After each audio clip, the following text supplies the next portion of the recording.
다음에 설명을 드릴 건요. 육군 전문 특기병 중에 군사과학기술병의 사이버기술연구병에 대해서 말씀을 드릴게요.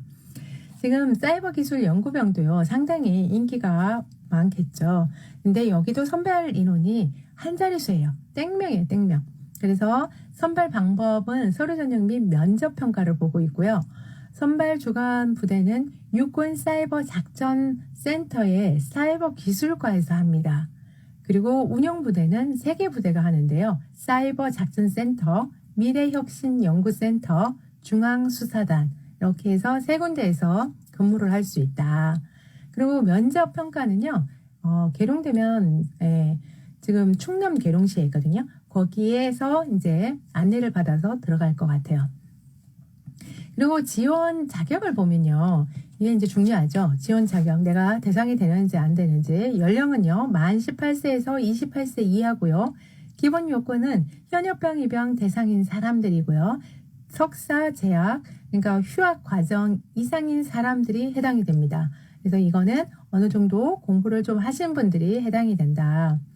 세부 여건을 보면 직접학과는요. 정보보호학과, 정보보호시스템학과, 사이버보안학과, 해킹보안학과, 사이버수사학과 등 정보보호 관련 학과 석사 과정 이상인 사람들이 해당이 됩니다.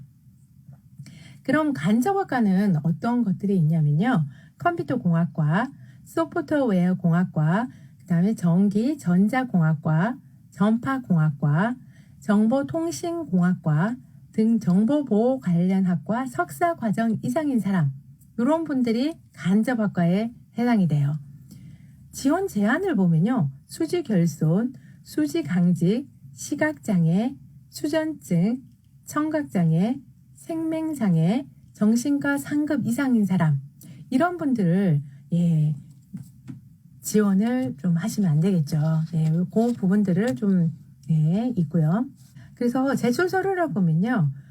필수예요. 이거는 병부청에 꼭 제출을 해야 하는 서류인 거죠. 그래서 최종 학력, 졸업, 수료, 휴학, 퇴학, 재학 이거에 관련된 정명서를 한 부 제출해야 돼요.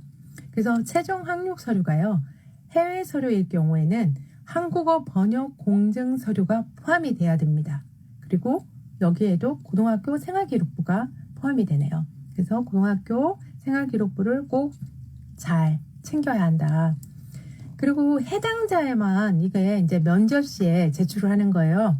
근데 이게 제출을 하는 게 좋을까요? 안 하는 게 좋을까요?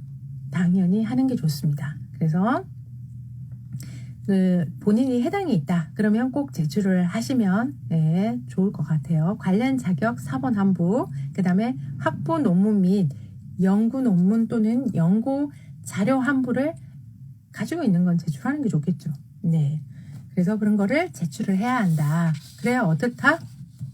가산점을 받을 수 있겠죠. 면접할 때 아무래도 아무것도 없는 사람보다는 이게 가지고 있는 게 훨씬 낫겠죠. 그래서 이런 것들 확인해 하시고 챙겨야 한다. 안녕하세요. 제가요 지금 군의대 컨설팅 하고 있고요. 혹시 궁금한 거 있으면 말씀해 주세요. 자, 그래서 선발 기준을 보면요. 선발 방식은요. 서류 전형 50점에 면접 평가 50점, 합산해서 고득점사 순으로 선발을 하고요.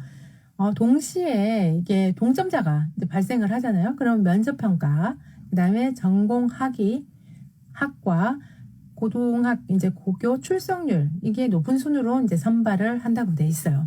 그래서 동점일 때는 어떻게 본다? 전공 학과하고 학위를 면접 제일 처음에 면접 평가를 보고 그다음에 전공학과 학위 고등학교 출석률 요거 챙기셔야 합니다. 배점 기준을 보면요. 총괄이 100점인데요. 이 중에 서류 전형이 50이고요. 면접 평가가 50이에요. 그래서 전공학과가 40, 고교 출석률이 10, 면접 평가가 50입니다. 그래서 최종 점수가 70점 미만 시에는 불합격 처리한다고 되어 있어요. 그래서 면접도 잘 봐야 되고 서류 전형도 잘 내야 되겠죠. 네, 전공학과 학위가 있는데요. 이것도요. 직접학과와 간접학과로 나뉩니다. 그래서 직접학과는 박사학위를 취득하면 한 40점, 그 다음에 학사과정 재학 수료는 26점이에요. 차이가 많이 나죠. 이거보다 이제 또 간접학과로 가면 또 차이가 납니다. 간접학과는요, 똑같은 박사학위를 취득을 했어도 직접학과는 40점, 간접학과는요, 37점이에요. 그래서 이게 학과가 어떠냐에 따라서도 이거 지원하는 거를 잘 봐야 됩니다. 학과가 여기에 직접학과가 들어가면 점수가 벌써 3점이 높아질 수 있는 거죠. 그래서 그 3점은 생각보다 큰 점수다. 그래서 관련 있는 학과를 지원하는 게 좋고요. 고교 출석률을 보면요. 10점인데요. 결석을 안 했을 때는 10점이고요. 결석을 하게 되면 6일 이상을 하면 7점이에요. 그래서 고등학교 출석률도 잘 챙겨야 합니다. 이제 면접평가를 보게 되면요. 면접평가는 이게 지원 동기 5점, 면접 태도 5점, 표현력하고 적극성이 5점, 국가관, 안보관 5점, 직무 수행 능력이 30점이에요. 그래서 이게 한 개 항목이라도 0점을 받게 되면 어떻게 된다?